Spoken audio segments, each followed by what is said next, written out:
We're live. It's noon. Welcome in, everyone. It's so good to have you join us today.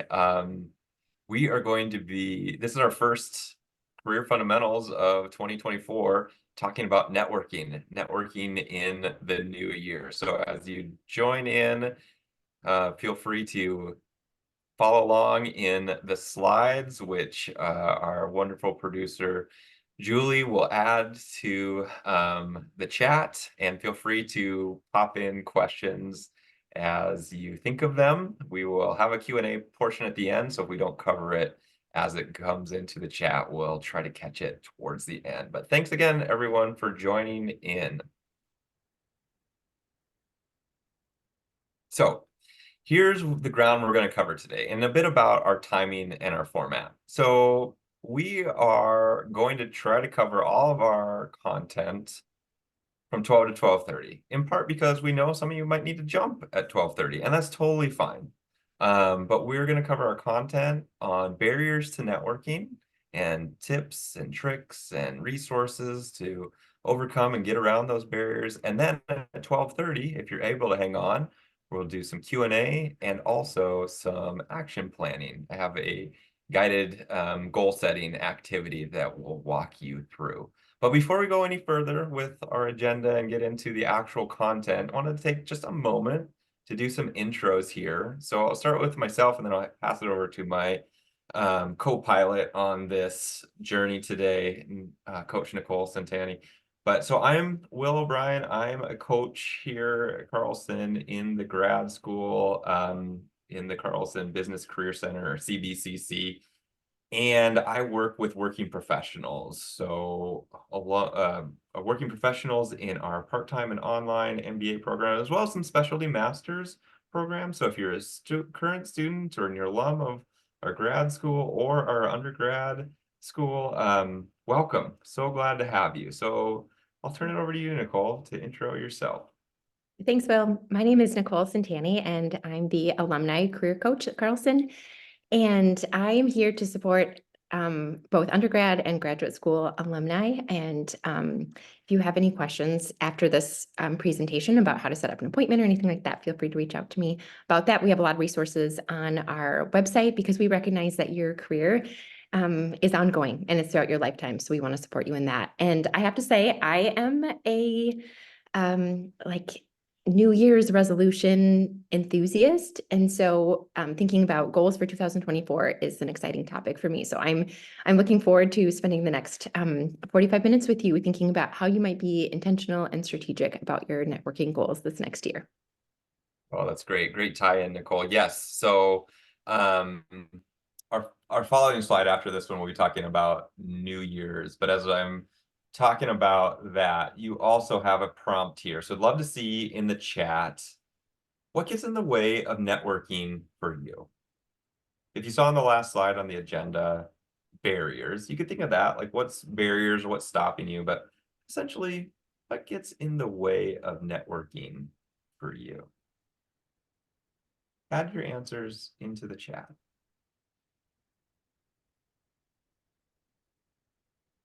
I'll just add, Will and I wanted to start here because we recognize that we likely all agree that networking is a good idea, just like eating our fruits and vegetables or maintaining exercise or all the disciplines, right? But the knowledge of it being a good idea and the practice of it, sometimes there's a gap. And so we were curious with you, what can sometimes get in the way of networking, even when we think it's a great idea?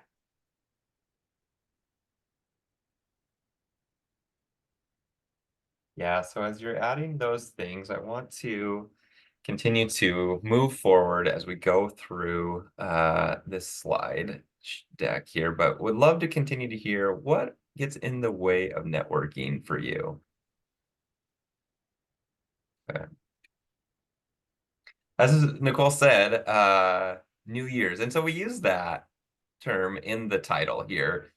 I would say that I am probably your typical New Year's resolution type of person. I love ending the year, reflecting around the holidays of what went well in 2023 and what do I want to accomplish in 2024. And yet, I'm probably by this time of year, early in January, already breaking those New Year's resolutions. And why? Well, it's because life gets in the way, life happens. But one of the things that we are coming into this presentation today with is the assumption that you know, and we know, and everyone knows that networking is good for you. It's beneficial. So we're operating off of that baseline. And I say that with a little bit of monotone there in that, maybe like eating your vegetables or working out, that, there's times where you're like, I know this is good for me, but.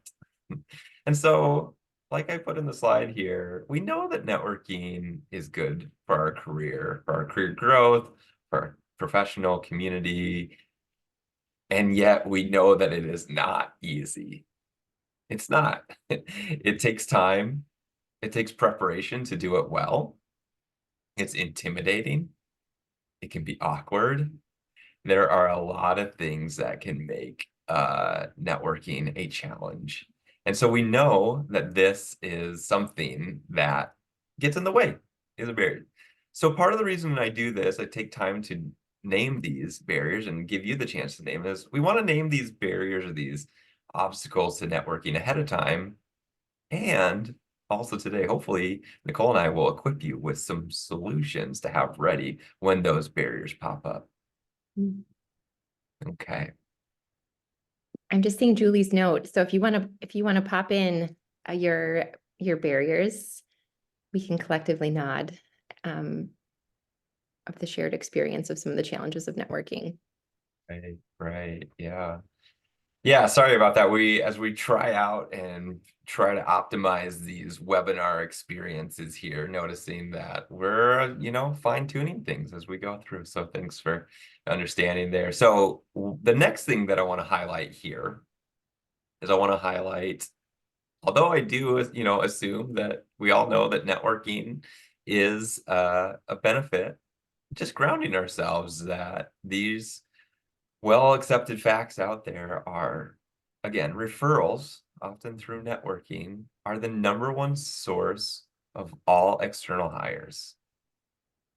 And another point, another stat, is up to 70 to 80% of job seekers report finding their next opportunity via networking.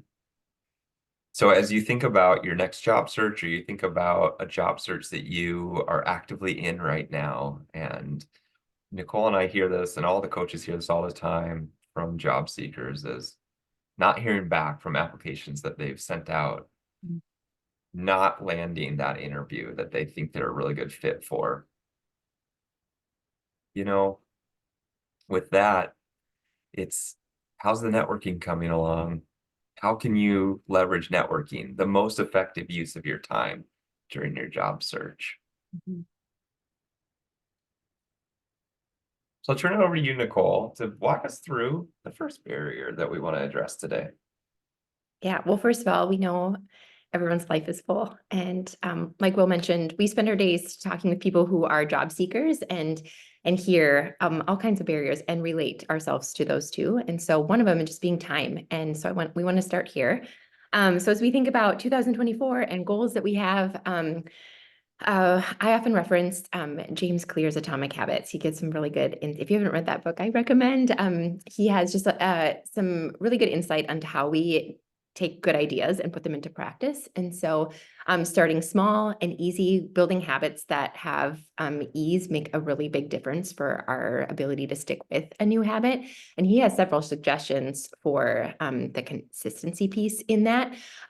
So I think sometimes when something already feels overwhelming or kind of daunting, um, we can make it bigger than what it is and then avoid it. And so I think starting small, and one way we could do that is by adding a time block, because so often whatever is most urgent is going to rise to the top, or at least that's how it is for me in my own life. If it's not like kind of like blocked off, I just won't find the time. So prioritize a regular habit of networking by adding it to your calendar. That's one of the best ways that I do it, where I can just like drop a 30-minute block that I'm carving out and kind of like guarding that time for it. And then asking yourself, what can I do with 30 minutes in a week? So to like keep the networking feeling manageable. None of us have likely endless hours to put into this. So how can we, even on a really small scale, start small? And then we're suggesting practicing the 20-minute networking meeting model. And we're going to go into that later in our presentation today. But instead of feeling like, oh, I need to find time to meet up for coffee or for drinks and schedule a big block of time, scheduling a 20-minute phone call instead. And again, that decreases some of the barriers of time. And then I would just add, and this is from my perspective, that when we can identify our why something is important to us, and then making a goal based off of that answer, we will have better traction with making it a time priority. So whenever we have alignment with values, our ability to give time to it is going to improve. And so I think that's for me, identifying like why would networking be important? And if I can have a solid why, that will help me invest time into it. So the goal here is to stay proactive versus reactive. And one way to do that is by like actually blocking off and guarding some time for it. And I'm noticing in the chat that this well relates to Chelsea's comment about prioritizing networking while also focusing on the day-to-day. There's a lot to do in a day, but prioritizing it. Yeah, great. Thanks, Nicole, for walking us through that first barrier. Some great practical tips there. So one of the things I wanted to highlight as another one is a very, very common statement that Nicole, all the coaches will hear. So here's an example. This is around, not having the right contacts, not having a contact, not knowing anyone. So often it's something similar to this. I don't know anyone who works at X company, or I don't know anyone who does Y, or I don't know anyone who's in this industry. Could be, I don't know anybody that works at my dream company. Let's say that you really wanted to work at Meta, or you really wanted to work at Target here in town, or I don't know anybody who is in consulting. My family all worked in a certain industry, and that's just outside of my personal network that I have built up. Or I am fascinated by the med tech industry that's big here. But, honestly, I'm newer to town, or I've moved to the States, and I don't know people there yet. And so how do I find these contacts? So I would say that's a very common barrier that we hear. Mhm. I see you nodding your head, Nicole.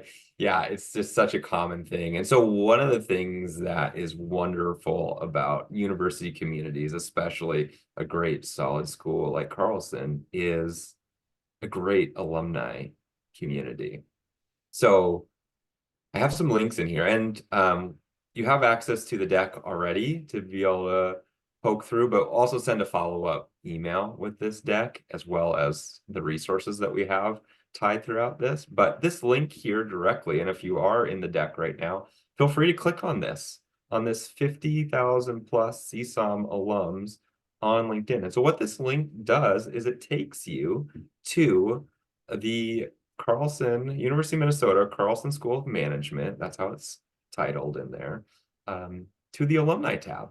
And you can see a group of 50,000 plus alums in there that you can sort through. And so that is just such an excellent shared affinity group that you can start to click through.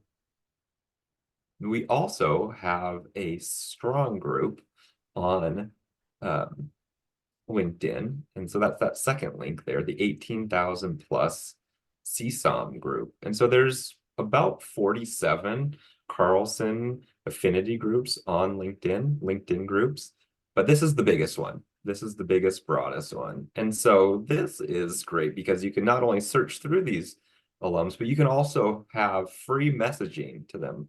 I know that LinkedIn throttles some messaging features. And so this is a great way that you can click on this group of 18,000 alums and connections and be able to message.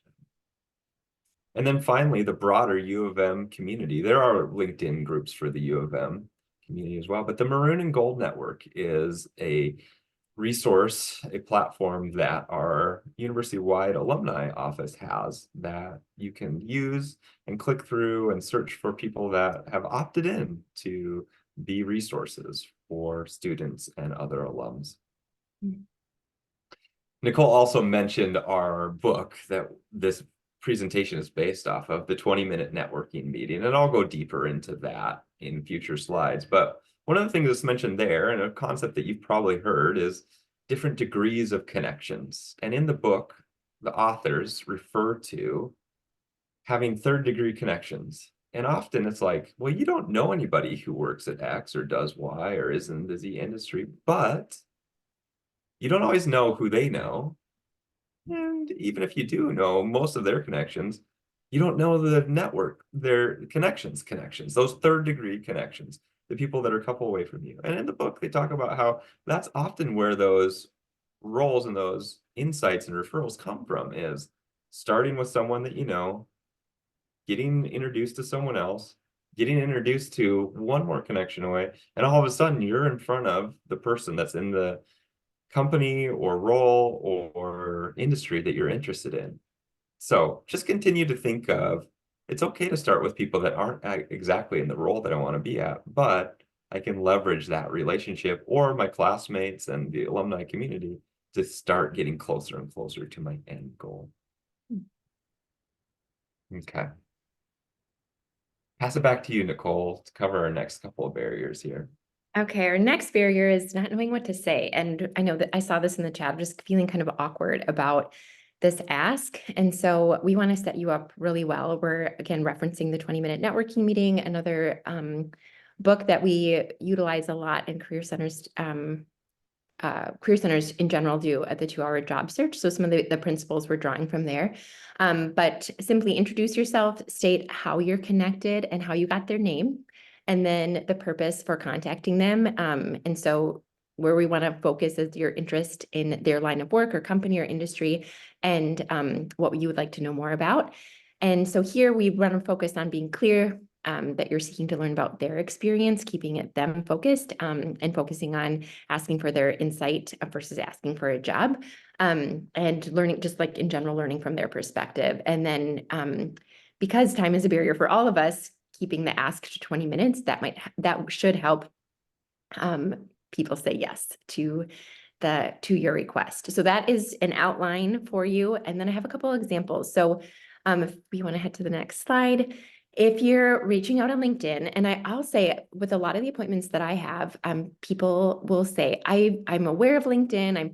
Obviously, like, I'm following companies, and when I see job postings, I'll look for people that are that might have a alumni connection, but they're not using necessarily the alumni tab on LinkedIn. So what we'll reference will be helpful too, because you can filter by company or by industry. Anyway, if you reach out for a connection invitation, you have 200 characters, and you could write something along these lines. We wanted to give you a little script to help you get started with these LinkedIn examples. And one other thing that I would say too is that not only do I think this is a good idea, yes, it's putting yourself out there, but we have so many stories of people experiencing success at getting their next opportunity or getting connected to the person that they need to using this route. So it gives me confidence in saying, yes, this can feel hard. And we know that it is really effective. So that's why we want to give you these tools. So there's a couple examples. And on the next slide, I have another example for you. This is a question I get quite a bit too. If I've reached out to somebody and they have not gotten back, what should I do about that? So our recommendation is, if you haven't received a response from the first request, it is appropriate to follow up once, about 2 weeks after your initial request. And it could look something like this as a potential follow-up. And yeah, we know that people's inboxes get full, or maybe they haven't referenced LinkedIn in a while. So circling back once is definitely appropriate and still professional. Yeah, and I think just tying it back into that book recommendation, then I have that linked at the end, the 2-hour job search method includes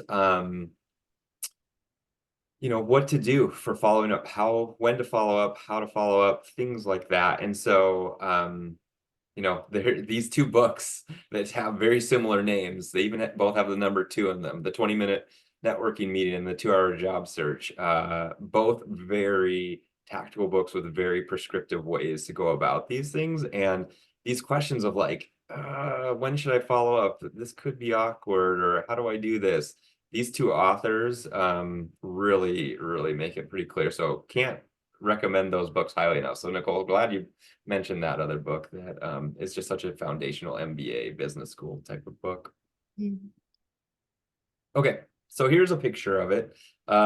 We have many copies in our office. It's actually not exactly this one. This one at the top, you see it says professional edition. We have the graduate edition. So some of our recommendations in this presentation and in the book are for the graduate edition. I think they have 4 versions. They even have one for veterans. So if you are a veteran, you may find that one to have a few tips and tricks that are really relevant to your own personal search. But this is their local authors, so that's great, in part because there's lots of copies of this available. So if you are in our area and you want to come by the office to check one out, highly recommend that. A lot of people, though, like it so much that they just buy their own copy. And I also think that's a good idea because there's a lot of good templates in the appendix of this book. So big plug for this book as well as the 2-Hour Job Search. Lots of good resources in that one too. I'm going to go through 3 slides that relate to this book. And they're all kind of number based. So the first thing about trying to figure out, what do I do? How do I do a networking meeting, or how do I go about networking? Well, in these one-on-one 20-minute networking conversations, can be a call, can be a Zoom, virtual, or can be a coffee chat, happy hour, in-person type of interaction here, is I want you to be very clear about the number 3 here with these 3 objectives. I think part of the problem with networking is we're not even quite sure what it is. It's like, that was a good conversation, but did I actually achieve any of my objectives? So there's 3 objectives. So you don't need to go above and beyond these 3 things. Gathering new information, adding new contacts, and essentially adding new contacts is not only the person that you've built the relationship with in that one-on-one, but also who else can they recommend that you connect with. And then gain an evangelist. And to define this just a little bit, an evangelist here would then be, you've demonstrated yourself so well, connected and made such a good impression with the person that you've met with, that they now advocate on your behalf or would refer you or recommend you for other one-on-ones down the road. So it's not, you don't see on this list asking for a job. You don't see on this list making sure that they give you feedback on your resume. You don't see on this list being able to tell everything about yourself so that they walk away with a lot of new information. It's you're gathering information, you're the one listening, you're the one asking for new contacts, hopefully getting referrals there. And then you're the one that is hopefully impressing that person that you're meeting with enough to where they're now advocating and in your corner and an evangelist for you. So those are your 3 objectives. So my next number for you is the number 6. So 6 steps to the networking workflow, I like to say. And this is probably like, duh, pretty obvious as you look at it. But it is nice to have just like boxes to check off, steps to go through, very clear. And there's more depth to each of these than the simple couple of word phrasing here. But if you need help with any of these steps along the way, the book is great at detailing each of these things, as well as, you know, for those of you who are students, connecting with a coach if you get stuck on any of these things. But I'll just walk through them quickly. So you're finding a contact, finding who you want to connect with. And that, you know, LinkedIn is a great resource for that. Requesting a meeting. Nicole showed you some great templates to how to write those requests, keep them concise. Preparing for the meeting. This is really important. What are you going to say? What are you going to research? What don't you need to ask about because you already did the research there? Step 4, executing the meeting, is what I'll unpack on the next slide, but that is the most value, I think, out of the 20-minute networking meeting book, is how to actually conduct the meeting.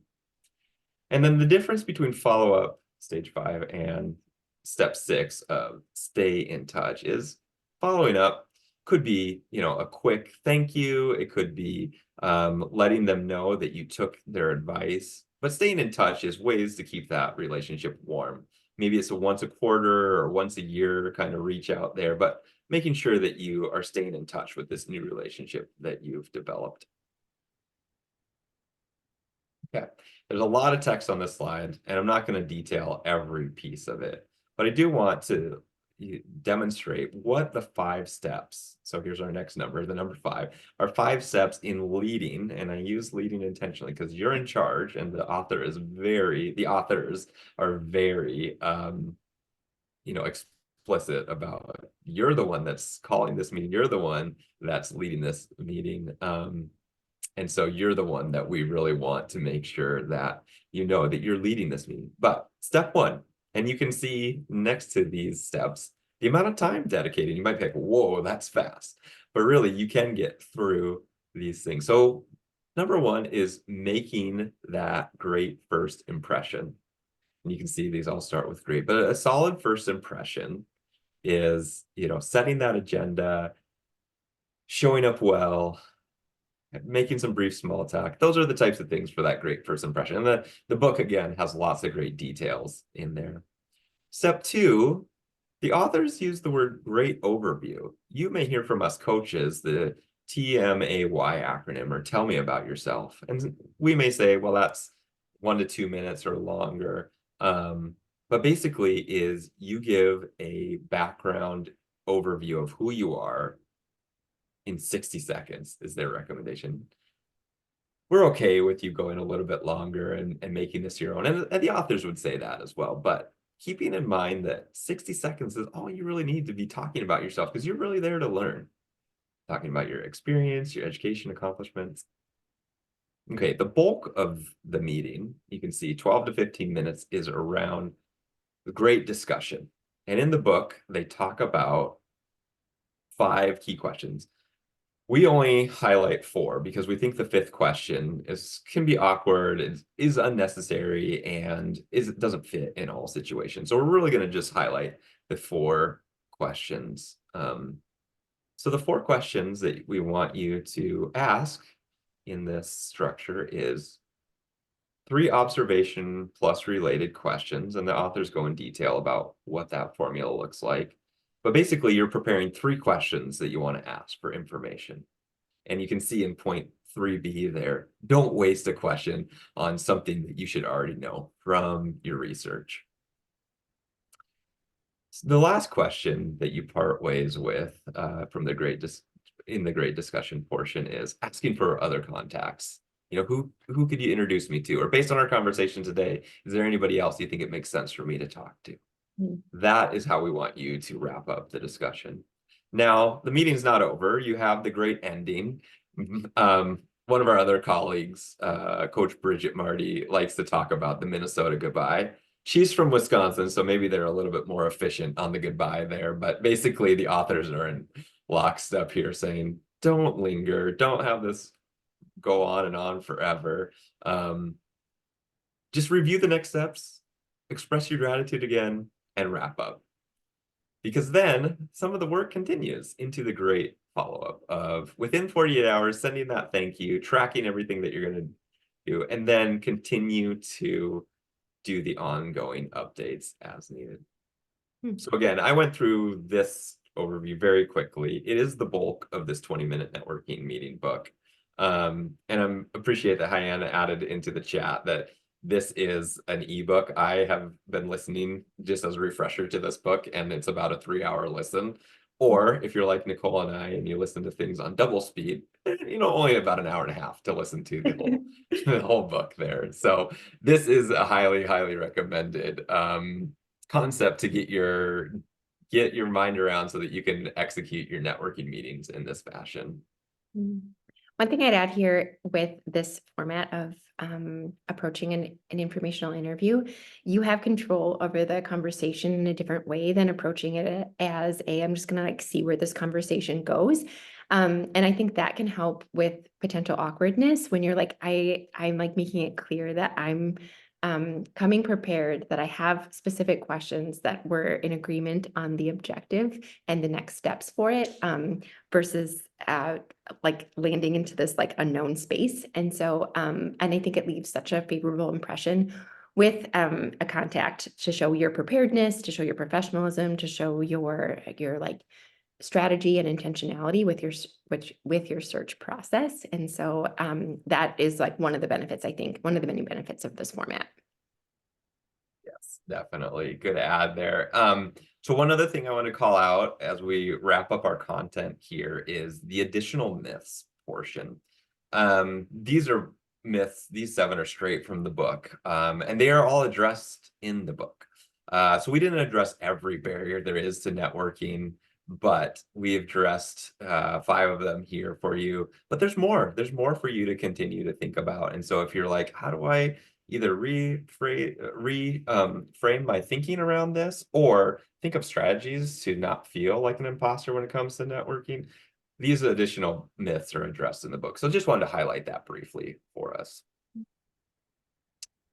So we've been watching around the chat a little bit here. I see some good recommendations, but as we get to the end of our content, before we go into our reflective exercise, are there any questions? Feel free to add them into the chat. Be happy to answer them as we do that.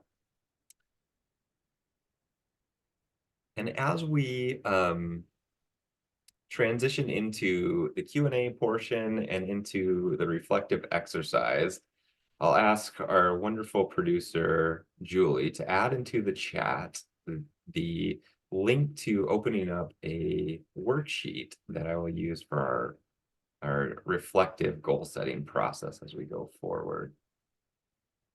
Great, I see the link in there. So what this should do is this should open a Google Doc that you're prompted right away to make a copy of.